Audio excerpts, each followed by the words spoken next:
Oke, oras Madita. Puji Tuhan. Mari kita berdoa untuk merenungkan firman Tuhan. Terima kasih Bapa di dalam surga. Terima kasih Tuhan. Kami sangat bersyukur di sore hari ini ada kebaikan Tuhan yang semakin terasa di dalam pengumuman kami. Terima kasih untuk pengumuman Semamora, Toru Bere, semuanya Tuhan. Kami sudah hadir di sini dan kami sudah menikmati makanan dan minuman yang begitu luar biasa disediakan oleh Pak Gebi Semamora di tempat ini. Kami berterima kasih kepadamu ya Bapa untuk kesehatan, kekompakan, kesatuan, keseriusan kami Tuhan di dalam menjaga akan hubungan kami Tuhan tetap saling mengasihi satu dengan yang lain. Terima kasih Tuhan kami Yesus Kristus untuk saudara-saudara kami yang belum hadir ya Tuhan. Kami doakan jika mereka dalam keadaan sakit, Tuhan menyembuhkan mereka. Engkau yang memulihkan mereka ya Tuhan. Supaya di hari-hari akan datang mereka bisa kembali bersama-sama berkumpul dengan kami semua. Dan kami serahkan juga semuanya ke dalam tangan-Mu, anak-anak kami dimanapun berada mereka, Tuhan yang menyertai melindungi mereka. Kami bersyukur ya Tuhan.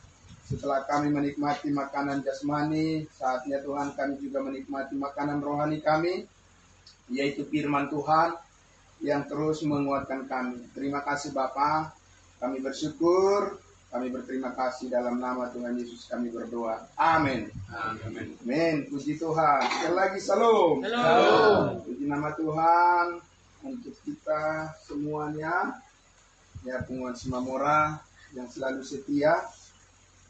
Terus berkumpul, berdoa, bersyukur, dan juga merenungkan firman Tuhan. Setiap bulan kita semuanya ini diberikan Tuhan kesehatan, dan tentunya ada juga saudara-saudara kita yang tidak bisa hadir karena mereka sakit. Kita tetap mendoakan supaya mereka tetap panjang umur, diberikan Tuhan kesempatan untuk kita berkumpul lagi di hari yang akan datang. Puji Tuhan. Nah, hari ini lumayan panas terik matahari. Mau pian itu? Iya, tapi biarlah firman Tuhan yang menyejukkan hati kita semuanya. Dan saya mau mengajak kita untuk melihat firman Tuhan. Bisa kita membuka firman Tuhan di dalam Roma pasal 6 ayatnya yang pertama. Kita akan membaca dan merenungkan menjelang akan kita memperingati minggu depan tanggal 29, yaitu yang biasa kita kenal dengan Jumat Agung. Ya, kita memperingati akan kematian dari Tuhan kita Yesus Kristus, sehingga kita bisa mempunyai arti dalam hidup ini melebihi daripada hanya sekedar menghabiskan waktu kita di dunia ini. Tapi ada hidup yang bermakna yang kita alami, kita miliki, ya, melebihi daripada ekspektasi daripada manusia pada umumnya, karena ada sesuatu yang diberikan oleh Tuhan kepada kita yang tidak terduga, yang tidak bisa kita bayangkan sebelumnya. Seperti apa? Kita lihat ya, di dalam Roma pasalnya yang ke-6, saya mengajak kita untuk melihat ayat 1 sampai ayatnya yang ke-5 saja. Ya, berkat buat kita pada siang hari ini, sore hari ini, sekaligus untuk mempersiapkan hati dan pikiran kita untuk menyambut ya hari di mana semua umat Kristen di dunia akan memperingati hari kematian Yesus Kristus yang biasa kita kenal dengan Jumat Agung tanggal 29 di minggu yang akan datang. Puji Tuhan. Jadi judul perikopnya di situ di dalam Alkitab yang diterbitkan oleh Lembaga Alkitab Indonesia adalah di situ dikatakan apa? Mati dan bangkit dengan Kristus. Luar biasa. Ya, jadi ini kebetulan kita dekat dengan ini ya. Jangan. Apalagi jenok kita nang foto orang ini. Beneran punya saya. Saya tanda tangan. Iya, tapi ya kan? Nah, tapi di sini bukan hanya mati tapi bangkit dengan Kristus. Nah, ini yang sangat luar biasa. Kalau mati biasa aja itu, ya kan? Nggak ada yang terlalu istimewa di situ karena semua juga orang akan mati. Cuma pertanyaannya, semua nggak orang akan bangkit? Ya, semua orang bangkit, tapi dengan siapa mereka bangkit? Kalau di sini dikatakan mati dan bangkit dengan Kristus atau bersama Kristus. Ya, kan? Bolehkah kita bertekun dalam dosa supaya semakin bertambah kasih karunia itu? Ayat 2, sekali-kali tidak. Bukankah kita telah mati bagi dosa? Bagaimanakah kita masih dapat hidup di dalamnya? Atau tidak tahukah kamu bahwa kita semua telah dibaptis dalam Kristus, telah dibaptis dalam kematiannya? Dengan demikian kita telah dikuburkan. Nah, itu ada kuburan di sini, ya. Tapi ini dikuburkan bersama-sama dengan Yesus oleh baptisan dalam kematiannya, supaya sama seperti Yesus telah dibangkitkan dari antara orang mati oleh kemuliaan Bapa, demikian juga kita akan hidup dalam hidup yang baru.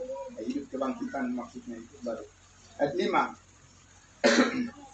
Sebab jika kita telah menjadi satu, nah ini yang sangat penting, ya.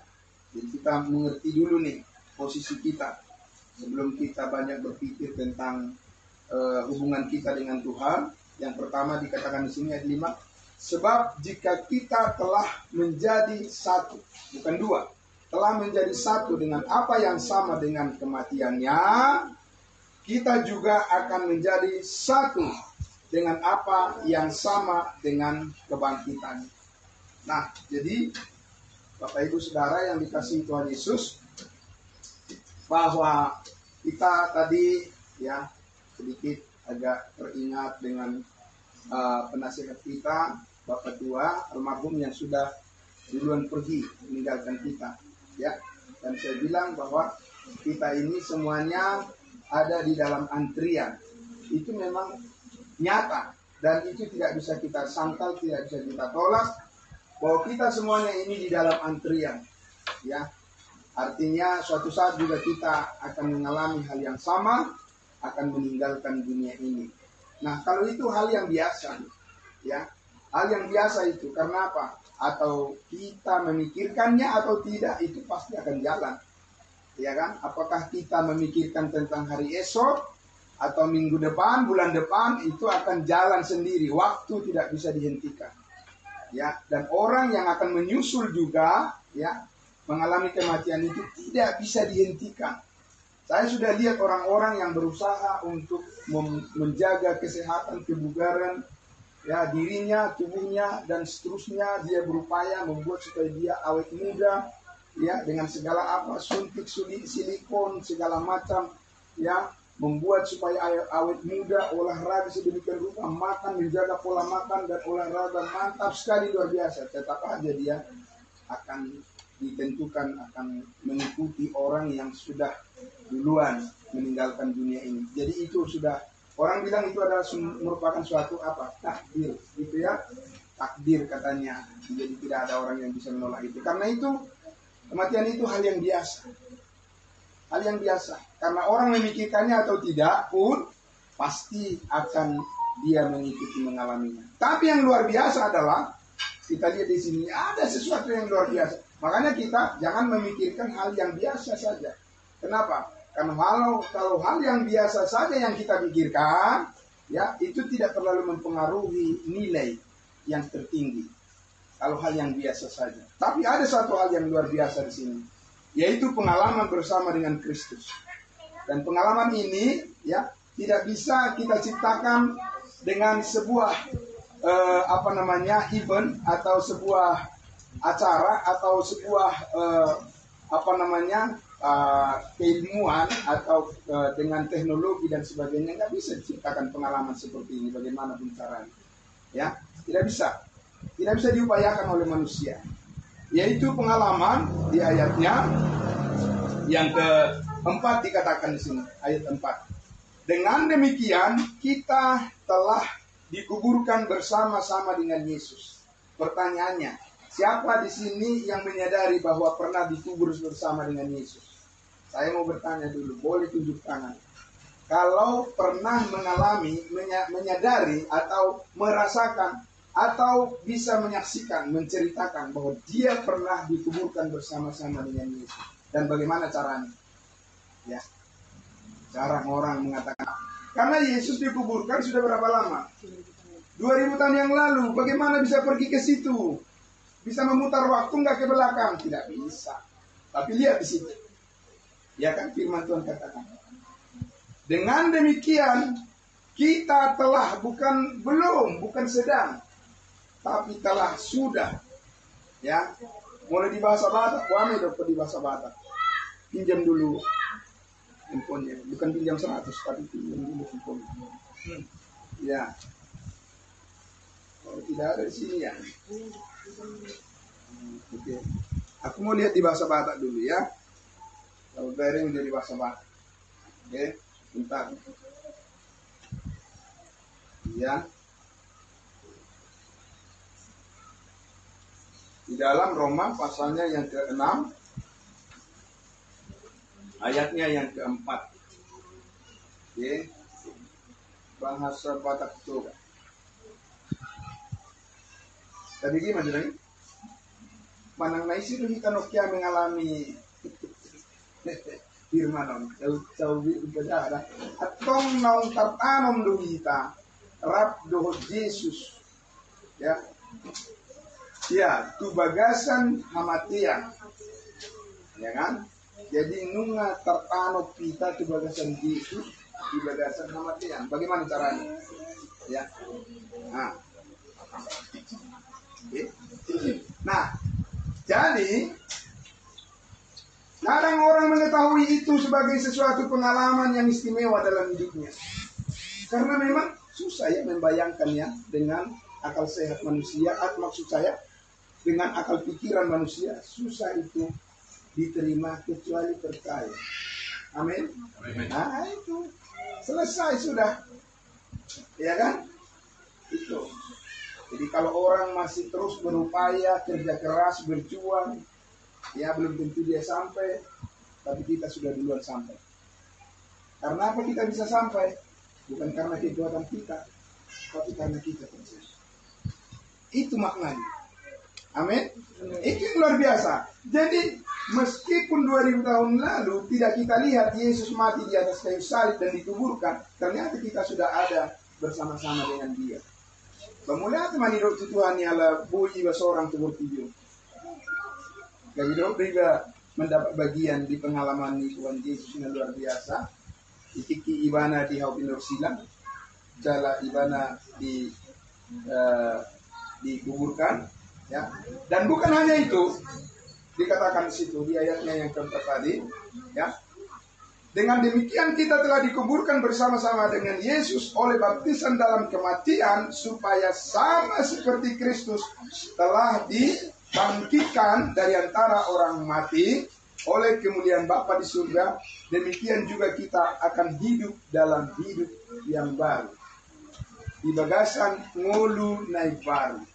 Nah, banyak orang yang masih bingung hidup yang baru ini yang mana maksudnya, ya. Nah, kebanyakan orang berpikir hidup yang baru itu adalah yang tadinya dia tukang bobol bank gitu ya, rampok. Sekarang dia cuma mencuri ayam tetangga, sama aja, ya kan? Itu bukan hidup yang baru namanya. Atau karena dia sekarang sudah mulai rajin pergi ke gereja, itu hidup yang baru. Nah, besok belum tentu dia bisa lakukan itu lagi. Karena apa? Manusia itu bisa berubah, ya kan? Iya. Tapi ada satu hidup yang baru, saya kasih tahu, firman Tuhan kasih tahu, saya hanya memberitahu mereka.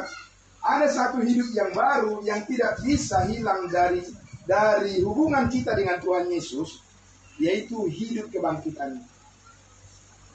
Jadi waktu Yesus ada di dunia ini, dia mempunyai hidup yang sementara. Ya. Kenapa hidup yang sementara? Karena dia akhirnya mati tubuhnya. Tapi kemudian dia memperoleh hidup yang kekal, yang tidak bisa hilang, yaitu namanya hidup kebangkitan.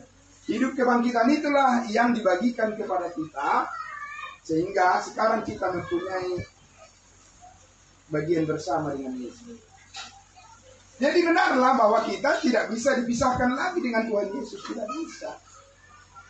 Karena hidupnya Yesus ada pada kita, dan hidup kita sekarang bersama-sama dengan Tuhan Yesus. Setiap hari kita dipimpin oleh hidupnya.